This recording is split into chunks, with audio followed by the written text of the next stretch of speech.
Hi friends, ఈ ఎర్రటి ఎండలో చల్లగా ఏం తిన్నా ఏం తాగినా పొట్టకి హాయిగా మనసుకు ప్రశాంతంగా ఉంటుంది కదా. అందులో క్విక్గా అయిపోయే రెసిపీ వచ్చేసి ఈ ఫ్రూట్ కస్టర్డ్ సలాడ్ అండి. చాలా ఈజీగా ప్రిపేర్ చేసుకోవచ్చు. మార్నింగే ప్రిపేర్ చేసి ఫ్రిడ్జ్లో పెట్టేసి ఆఫ్టర్నూన్ కానీ ఈవినింగ్ కానీ ఎర్రగా ఎండ ఉంటుంది కాబట్టి పిల్లలకి కానీ సర్వ్ చేసామంటే చాలా ఇష్టంగా తింటారండి. చాలా హాయిగా ఉంటుంది కూడా.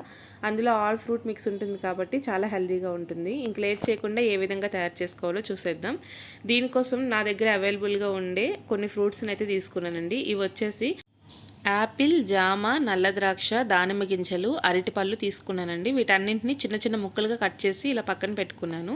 యాపిల్స్ కట్ చేసి అలా వదిలేయడం వలన బ్లాక్ కలర్గా అయిపోతాయండి. అలా కాకుండా ఒక 2 స్పూన్ల వరకు హనీ వేసుకొని ముక్కలన్నింటికి ఈ విధంగా కలిపి పక్కన పెట్టుకుంటున్నాను. ఈ ఫ్రూట్స్ అనే కాదండి, మీ దగ్గర ఏవి అవైలబుల్గా ఉంటే వాటన్నింటినీ కూడా వేసుకోవచ్చు. ఇప్పుడు ఒక గిన్నెలో 1/2 లీటర్ పాలు వేసుకొని వీటిని బాగా మరిగించుకుంటున్నాను. పాలు బాగా మరిగిన తర్వాత అందులో మిక్స్ చేసుకోవడం కోసం కస్టర్డ్ పౌడర్ తీసుకున్నానండి. ఈ కస్టర్డ్ పౌడరు ఏ కిరాణా స్టోర్లో అయినా అవైలబుల్గానే ఉంటుంది. నేను తీసుకున్నది వెన్నెలా ఫ్లేవర్ అనమాట. ఇందులో మళ్ళీ ఎక్స్ట్రాగా వెన్నెలా ఎసెన్స్ లాంటి ఏం యూజ్ చేయాల్సిన అవసరం లేదు. ఇప్పుడు ఒక బౌల్ తీసుకొని అందులో 2 స్పూన్ల వరకు కస్టర్డ్ పౌడర్ని వేసుకొని కొంచెం పాలు యాడ్ చేసి ఉండలు లేకుండా ఇలా మిక్స్ చేసుకోవాలి. ఈ బౌల్ని పక్కన పెట్టేసి ఒకసారి పాలను చూసుకుందామండి. ఇక్కడ పాలు కూడా బాగా మరిగిపోయాయి. అదే కాకుండా పైన మీగడ కూడా వచ్చేసింది. ఈ మీగడ అనేది ఉంచొద్దండి. ఒక స్పూన్ సహాయంతో మీగడని తీసి పక్కన పెట్టేసి స్టవ్ని లోకి అడ్జస్ట్ చేసుకొని ఇప్పుడు ఈ కస్టర్డ్ పౌడర్ మిక్సర్ని ఈ పాలల్లో వేసి కంటిన్యూస్గా కలుపుతూనే ఉండాలండి. ఎక్కడ ఉండలు పట్టకుండా చక్కగా మిక్స్ చేసుకోవాలి. ఇలా మిక్స్ చేసుకున్న తర్వాత మన టేస్ట్కి తగ్గట్టుగా షుగర్ని కూడా యాడ్ చేసుకోవాలండి. నార్మల్గా అంటే ఒక 2 స్పూన్స్ ఎక్స్ట్రా షుగర్ వేసుకుంటే మనం ఫ్రిడ్జ్లో పెట్టుకున్న తర్వాత షుగర్ కొంచెం తగ్గినట్టుగా అనిపిస్తుంది. కాబట్టి ఒక 2 స్పూన్స్ ఎక్స్ట్రా వేసుకున్నామంటే పర్ఫెక్ట్గా సరిపోతుందనమాట. దీన్ని కొంచెం థిక్గా అయినంత వరకు కూడా హై ఫ్లేమ్లో పెట్టుకొని చక్కగా బాయిల్ చేసుకోవాలండి. చూసారు కదా, ఇలా క్రీమీగా అవ్వాలన్నమాట. ఇలా అయిన తర్వాత స్టవ్ ఆఫ్ చేసుకొని దీన్ని రూమ్ టెంపరేచర్లోనే బాగా చల్లార్చుకోవాలి.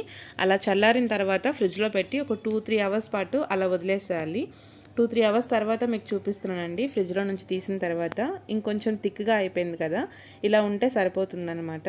ఇప్పుడు మనం కట్ చేసుకున్న ఫ్రూట్స్ అన్నింటినీ కూడా ఈ మిక్చర్లో వేసుకొని మరొకసారి అంతా బాగా కలుపుకోవాలి.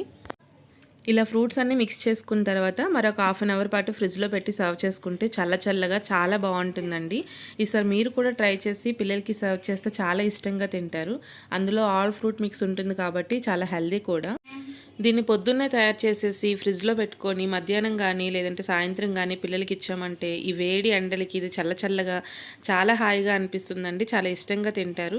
మీరు కూడా ట్రై చేసి మీకు ఎలా వచ్చిందో ఒక కామెంట్ చేయండి. అలానే వీడియో నచ్చినట్లయితే ప్లీజ్ ఒక లైక్ చేసి ఛానల్ని సబ్స్క్రైబ్ చేసుకొని పక్కనే ఉన్న బెల్ ఐకాన్ క్లిక్ చేసి అందులో ఆల్ అండ్ ఆప్షన్ కానీ క్లిక్ చేశారంటే నేను పెట్టే ప్రతి వీడియో మీకు ముందుగా నోటిఫికేషన్ అనేది వచ్చేస్తుందండి.